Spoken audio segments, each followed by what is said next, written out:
শানে নুজুল বিশ্বনবী মুহাম্মদ আরবি সাল্লাল্লাহু আলাইহি ওয়াসাল্লাম আল্লাহ রাসূলের কাছে আহলে বাইত কিংবা অসংখ্য উলামায়ে কেরামদের মতামত হলো এই আলাম নাশরাহ লাকা এবং ওয়াদহা দুটোই সূরা একটাই সূরা, দুটোই সূরা একটাই সূরা। অসংখ্য মুফাসসিরিনে কেরামদের মতামত হলো। প্রিয় ভাইরা বাবাজানরা শুনেন, হুজুর আকরাম সাল্লাল্লাহু আলাইহি ওয়াসাল্লাম ইসলামের যখন দাওয়াত দিতে আরম্ভ করলেন, বিশ্বনবী যখন ইসলামের দাওয়াত দেওয়া আরম্ভ করলেন, বেদিন মুশরিকিন নাফাক নজসেরা বিশ্বনবী সাল্লাল্লাহু আলাইহি সাল্লামের যখন সমালোচনা করা আরম্ভ করে দিল, ওই সময় সমালোচনা চলে রাস্তায় চলে, টিমাদায় চলে, শ্বাস চলে বসে যখন সমালোচনা শুরু হয়ে গেল, ওই সময়তে আল্লাহ রাব্বুল আলামিন বিশ্বনবী মুহাম্মদ আরবি সাল্লাল্লাহু আলাইহি সাল্লামের কাছে ওহী নাযিল করা বন্ধ করে দিলেন। এক রাওয়ায়াতের মধ্যে 6 মাস পর্যন্ত ওহী বন্ধ ছিল, অন্য রাওয়ায়াতের মধ্যে আছে 40 দিন পর্যন্ত হুজুরের কাছে ওহী আওয়াটা বন্ধ হয়ে গেল। যখন ওহীটা বন্ধ হয়ে গেল, কুফাররা চান্স আর পেল, যেন কুফাররা সমালোচনায় আসলো, মুহাম্মদ তার রব বলে গেছে, মুহাম্মদ রে তার আল্লাহ বলে গেছে, মুহাম্মদ রে তার ভূত ছাড়ি দিছে, মুহাম্মদের সঙ্গী যে জিন্নাত যেটা ছিল ওই জিন্নাতটা মুহাম্মদের কাছ থেকে চলে গেছে। আবার আল্লাহ রাব্বুল আলামিন বিশ্বনবীর শান আর মান তুলে দিতে বিশ্বনবী মুহাম্মদ রাসূলুল্লাহ সাল্লাল্লাহু আলাইহি সাল্লামের ওই দুর্বলতারে দূর করতে হুজুরের মুখে হাসি আনতে গিয়ে আল্লাহ রাব্বুল আলামিন বলেন, বিসমিল্লাহির রাহমানির রাহিম, আলাম নাশরাহ লাকা সাদরাক। সুবহানাল্লাহ বলেন না? সুবহানাল্লাহ। হুজুর যারা বলতেছেন বুঝে যান না, অসুবিধা একদম বুঝে যান, একটু প্রশ্ন দিবেন তাড়াতাড়ি, হুজুর বুঝছি না কথাটা, রিপিট করবে। এত ঠান্ডা রাত্রিতে বোঝার জন্য কথা বলুন, ঠিক না বেঠিক? প্রত্যেকের করে ভালো বিছনা আছে, আল্লাহ যেন জান্নাতে আপনার আমার জন্য একটা বালাখানা বানিয়ে দিতে বলুন আল্লাহুম্মা আমিন। চাইলে তো সবাই করে সোফা আছে, বেডরুম ভালো ভালো বেড আছে, চাইলে বসতে। একটা হলো, 2 নম্বর হলো হুজুর আকরাম সাল্লাল্লাহু আলাইহি ওয়াসাল্লাম আল্লাহ রাব্বুল আলামিনের কাছে বললেন, রব্বুল আলামিন মূসার সঙ্গে আপনি কথা বললেন, এজন্য বলা হয় মূসা কালিমুল্লাহ। ও রব্বুল আলামিন আপনি দাউদ আলাইহিস সালামকে একটা ক্ষমতা দিয়েছিলেন, সুলাইমানকে দিয়ে দিলেন, আপনি আমাকে কি দিলেন? এর জবাব দিতে আল্লাহ রাব্বুল আলামিন আবার বললেন, বিসমিল্লাহির রাহমানির রাহিম, আলাম নাশরাহ লাকা সাদরাক ওয়া ওয়াদা'না আনকা ওয়িজরাক। এইভাবে মাথা নত। আল্লাহ রাব্বুল আলামিন যখন নাযিল করলেন, এবার আমরা তার মূল 6টা বিষয়ের উপরে আমরা আলোচনা শুরু করার আগে আমরা এবার শুরু করি নেই কি কি বিষয় সূরাতে রয়েছে, মূল পয়েন্ট মাজমুন যেগুলো আছে, কথা বুঝতে পারছেন? তার মাজমুন, তার মূল মাজমুন কি? একটা হলো হুজুর সাল্লাল্লাহু আলাইহি সাল্লাম আল্লাহ রাব্বুল আলামিন ঈমান আর হিকমত দিয়ে হুজুরের সিনা ভরপুর করে দিলেন। সুবহানাল্লাহ বলেন না? সুবহানাল্লাহ। 2 নম্বর হচ্ছে হুজুর সাল্লাল্লাহু আলাইহি সাল্লামরে সান্ত্বনা দিলেন, প্রত্যেকটা অন্ধকারের বাদে আলো আছে। সুবহানাল্লাহ বলেন? তার মানে হলো অসুস্থতার পরে সুস্থতা আছে, দুঃখের পরে সুখ আছে, অন্ধকারের পরে আলো আছে। সুবহানাল্লাহ বলবেন? আর একটা হচ্ছে আল্লাহ রাব্বুল আলামিন হুজুরকে নির্দেশ দিলেন, হুজুর ফাইজা ফারাগতা ফানসাব ইলা রাব্বিকা, হুজুর যখন আপনার দ্বীনি তাবলীগের কাজ শেষ হয়ে যাবে তখন আপনি ইলা রাব্বিকা, আপনার রবের দিকে, রবের ইবাদত করুন। সুবহানাল্লাহ বলবেন না?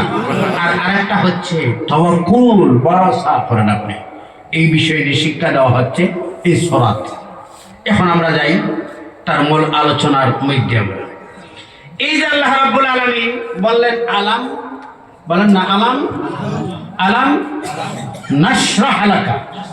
এখানে আ শব্দটা আসলো কি? আ। এখানে ওলামায়ে কেরাম বলেছেন আ, এই হামজাটা কি কথা?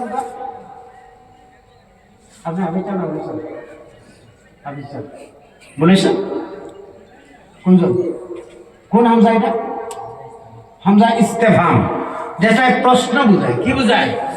আ আ আ। যেমন আছে কোরআনের মধ্যে আল্লাহ রাব্বুল আলামিন জানেন আলাম তারা, আলাম আলাম তারা। এর মানে কি? ইস্তেফহাম কেন এখানে আল্লাহ রাব্বুল আলামিন ব্যবহার করলেন? আলাম নাশরাহ লাকা। কিয়া দুইটা প্লাস প্লাস যখন এগানো হয় তখন অর্থ কি দাঁড়ায়? প্লাসে প্লাসে minus, plus plus plus plus minus, নফি নফি নফি নফি ইসবাত, নফি নফি ইসবাত। না না, আপনি আমি কথা কইছি ভাত খাইতাম নাই নি, এর অর্থ কথা না, এর অর্থ আল্লাহ রাব্বুল আলামিন জানেন আলাম তারা ইলা কোরআনুল কারীমের মধ্যে কিছুগুলা শব্দ রয়েছে রব্বুল আলামিন ব্যবহার করলেন। প্রিয় আল্লাহ রাব্বুল আলামিন প্রিয় নবী মুহাম্মদ রাসূলুল্লাহ সাল্লাল্লাহু আলাইহি সাল্লাম বলেন আলাম তারা। এই ঘটনা ঘটেছিল আসহাবে ফিল, যেটা হয়েছিল ওখানে কাবা ভাঙ্গার ঘটনা, যেটা আলাম তারা কাইফা ফাআলা রাব্বুকা বিআসহাবিল ফিল।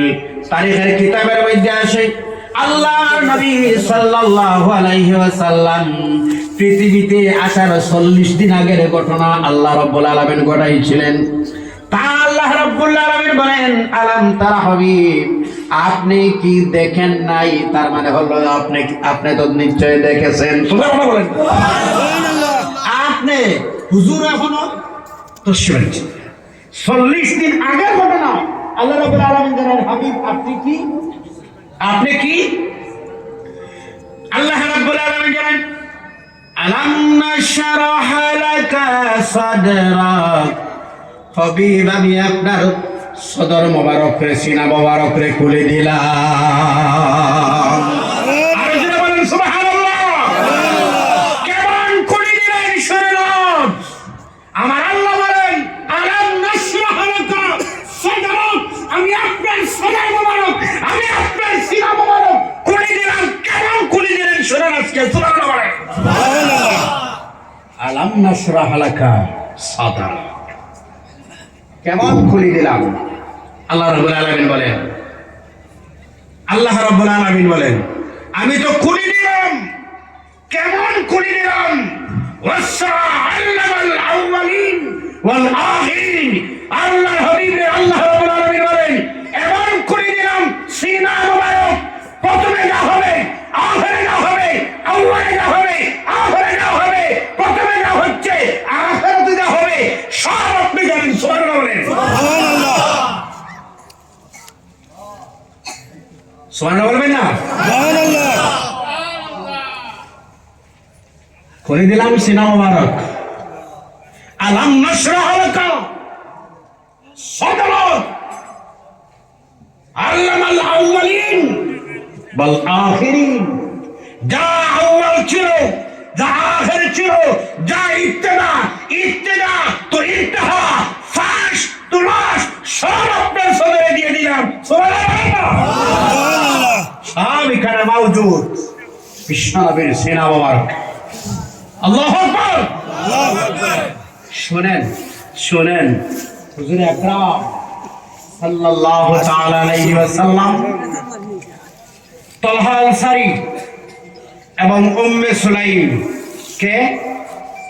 উম্মে সুলাইম। তালহা আনসারী, উম্মে সুলাইম ছিলেন একজন সুন্দর একজন মহিলা, ছিলেন কিন্তু বিধবা। ছিলেন কি? বিধবা।